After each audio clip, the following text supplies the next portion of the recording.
Ajo që duhet të them avokat me insedin është që Rama të shtunën, media si ka shpëtuar fjalimi Ramës që për mua është pak a shumë ajo road mapi për deri në 2027. Reforma dhe po i bëm me PD-n thot shumë mirë, nëse i bëjmë me ata, aq më mirë. Ja ta dëgjojmë pak se duke e mbyllur me reformën zgjedhore dhe me reformën territoriale administrative, fjala ime është ajo që thash në fillim. Me ata, shumë mirë. Pa ata, po aq mirë. Rëndësi ka të bëhet puna. Asnjë lloj force nuk na imponon dot ne që me vetdije të bëjmë pengun. Në vëmendjen e qytetarëve thash ka shpëtuar pikërisht për mua kjo ishte road map. Road mapi që u materializua me drejt se edhe në seancën e sot me shkurtë, sot vetëm 30 minuta Shero Shamat si për herë në parlament, jo se ka ndonjë rëndësi tashmë se unë duhet ta pranoj këtu me keqardhje ne jemi në një epokë ku politika ose klasa politike është kthyer inekzistente. Pra parlamenti thjesht do të zbatojë ato roadmapin e Ramës në këtë do kemi dhe orë shtesë që do t'i shtojmë deri në 2027 për të shkuar. Bëjmë deklarata të forta, Shqipëria nuk do të jetë më vend i pastrimit të parave, nuk do të jetë më vend i narkotrafikut, foli për reformën zgjedhore, foli për reformën territoriale.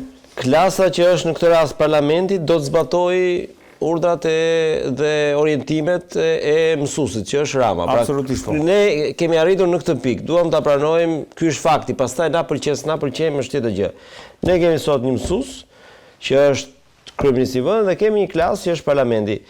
Janë disa nxënës që duan të bëjnë zhurmë, ata do dalin nga klasa, i ka rregulloria. Dhe Rama këtë po thot. Para emroja ai këtë. Disa nxënës që bëjnë zhurmë do dalin nga klasa. Ktu ka Rama një gjë që e ka pranuar, shqyqyr më në fund e pranoi, që nuk futesh në Europë me disa standarde jashtëzakonisht të ulta që ne kemi. Ajo më habiti, se tha është shumë e vështirë. Jo, nuk, ajo ka qenë gjithmonë, por Rama e ka fshehur me mjeshtrinë e tij të bërjes politik. Pra, tani në momentin që ti bëre këto gjërat që ishin në një farë mënyre gatishmëria për të qenë pjesë e Europës, tani vjen puna më e vështirë, sepse nuk mund të futesh në Europë nëse nuk ke ujë të pishëm 24 orë. Nuk mund të futesh në Europë nëse ke një ndotje jashtëzakonshme që ka Shqipëria. Pra, ushqime 24 orë nuk është kusht, po cilësia e ujit po. Patjetër, pra, këtë po them pra. Kur them ujë 24 orë, mendohet që uji në rubineta mos jetë tapi mos tapi. A mund t'i bëj Rama pa opozitën këto? Pa dyshim që i bën. Pa dyshim që i bën. Ke ajo që thot avokati. Ma lërë ta them unë pastaj pjesën e ironisë vazhdon në Flogerdi ta konsult. Që Rama këtë po thot pra, unë nuk kam kohë dhe normalisht këto gjëra duhen bërë në mënyrë shumë të shpejtë. Tani këtu kjo mund të merret edhe si gjuhë politike që se Rama nuk është herë e parë që na i thotë të gjërat. Por ai sot është i mbrojtur edhe nga mbështetja që normalisht që mori nga administrata Trump. Kështu që nga kjo pikpamje reforma do t'i bëj vetë, i ka numra të dy reformat, por ajo që mbetet surprizë është që deri sa thellë do jetë reforma politike. Reformën territoriale tha sa më pak më mirë tha. Po pra po, me sa di unë do të shkojë te 33. Me sa di unë aty po flitej për një kompromis me PD-n. Prandaj i ka thënë PD-s, po deshe hajde, po deshe shkoj te varianti, po s'deshe shkoj te varianti im me 33. Se varianti i PD-s është deri te 100-ja. Dhe 90, pra 90 deri afërsisht. Pra, ky ka qenë kompromisi. Hajde ulemi të vim në një gjuhë mesme. Nëse PD-ja bën siç ishte edhe seanca e sotme, që nuk vijoi, ja ku është seanca e sotme, ndërkohë që veçoria ka qenë seancën e parë ka qenë prania e zëvendës kryeministrës. Kështu që nëse vazhdohet me këtë pamje, atëherë ne kemi këtë situatë që Rama do vazhdoj reformat, se ka marrë dhe bekimin. Ka marrë dhe okejin e ndërkombëtarëve, këtu mbetet për të parë dhe qëndrimi europian, po sigurisht në një situatë ku Europa ka shumë halle të vetat, nuk është se këtu do shqetësohet se nuk është zoti Gazbardi në komisionin e reformës ligjore apo reformës politike. Klogert. Tani do flas shumë seriozisht. Deri para 2 javësh, ose pak më shumë se 2 javësh, 1 muaj, Edi Rama nuk ishte Edi Rama që ne i mësuar të shohim kur e ka situatën në kontroll. Kjo është e vërtet. Që të themi gjërat për te edhe ironia është një mënyrë për të thënë gjën, po për të qenë serioz. Ka patur një proces, besoj lobimi ose kundër lobimi nga ana e Edi Ramës. Opozita, komplet në drejtën e saj, ka lobuar në mënyrë intensive, jo lobim me parat pista e mëse të thashme, jo, po lobim politik. Me mesazhin dhe narrativën e saj, me protestat dhe daljen e qëndrimit opozitar dhe të mesazhit saj në mediat ndërkombëtare, ka lobuar fort që të shkoj zëri në shtëpinë e bardhë, që kemi të bëjmë me një qeveri në Tiranë, e cila është një lloj si ajo e Maduros. Dhe pas kësaj iniciative dhe intensitetit lartë që ka bërë opozita në këtë lojë, me sa duket Rama ka punuar, por në një drejtim tjetër.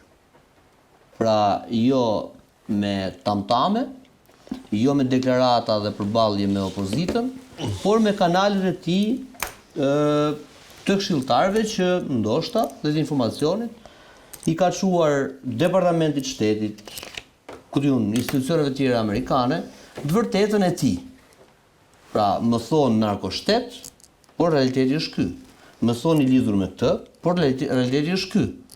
Më thonë kështu, por po e thot një non grata. Pra ka bërë dhe ky pjesën e tij, po e ka bërë nga poshtë. Dhe ku pa që Rama dukshëm e kishte u dha sinjali që kjo betejë po fitohet nga Rama, ishte takimi i parë që nga shtatori i vitit shkuar, që nuk e di ma e takoj apo nuk e takoj ambasadorën të ngarkuar në punë në zyrën e tij, nuk e di ma e takoj apo takoj, ajo u fut brenda, po nuk dim, nuk ka një deklaratë që as do ambasada nuk tha në takim me kryeministin, siç e tha me atë Papajorgjin, as Rama nuk tha takim me të ngarkuar në punë. Që nga i moment, për 4 muaj, duket sikur nuk kishte asnjë kontakt dhe kishte një ndërprerje komunikimi mes të ngarkuarës me punë dhe kryeministit të Shqipërisë. Pas afro 4 muajsh, ato shfaqen në një takim që simbolika ishte shumë e fortë, ishte një investim amerikan në Shqipëri, mund të takoshin 1 milion rrethana tjera, por u zgjodh pikërisht ky si për të dhënë mesazhin, dhe ju e dini mirë se si funksionon simbolika, që ajo që na bashkon në final është interesi i përbashkët dhe ajo që interesi kryesor i SBA-ve në këtë rast është interesi i SBA-ve dhe MAGA për ta bërë të madhe edhe ekonominë amerikane, duke ushtrirë më se thash. Dhe nga ai moment Edi Rama duket sikur është qetësuar. Pas asaj ka ndodhur ftesa e famshme që ne po flasim, dhe pas ftesës Rama është rikthyer sikur sapo ka fituar mandatin e parë ose dytë. Del me Rakip Sulin nga parku i jashtëzakonshëm i Kamzës, i Paskuqanit, dhe flet për punët e jashtëzakonshme që bën Rakipi, në fjalime dhe në qëndrime dhe në agresivitet dhe në qetësi dhe në siguri që ka ndaj opozitës, është një lloj sikur sapo ka fituar zgjedhjet dhe s'ka asnjë problem. Dhe kjo sjellje e Ramës mua më lë të kuptoj vetëm diçka. Ai nuk do e thot kur këtë. Jam i bindur që nuk do e thot, por ne duhet ta themi të paktën mendimin tonë që kemi, se kaq liri e kemi në këtë regjim, që të themi atë që mendojmë. Që Edi Rama, unë mendoj se i ka zgjidhur përfundimisht të gjitha dilemat që ka patur me Shtëpinë e Bardhë, dhe sot që flasim, marrëdhënia e tij me Shtëpinë e Bardhë është një lloj si ç'ishte kur kishte ushtarin e Sorës, siç i thoshte doktori, atë Joe Biden dhe atë sekretarin e shtetit që ishte. Kështu që Blinken. në këtë kuptim mua më duket një lojë e mbyllur kjo. Totalisht, çdo fjalë që thot Rama tani, me atë garancinë që po erdhën mirë, po s'erdhën, vjen vetëm nga një gjë. Vetëm nga një gjë. Nga ajo garancia atje ma tanë dhe ftesa është shumë pak nga ajo që Rama mund të ketë arritur në raport me amerikanët. Ftesa është thjesht një simbol që të bëhet kjo tallavaja që u bëhet këtu. Unë them që gjërat janë shumë të thjeshta dhe të ndërlikuara për të thënë, se s'mund të thuhen ndoshta as nga ata, ndoshta as nga ne ca gjëra, por unë them që ata janë duke luajtur në një nivel krejt tjetër dhe opozita për fat të keq është komplet pozicion jashtë lojë, është komplet në stadium.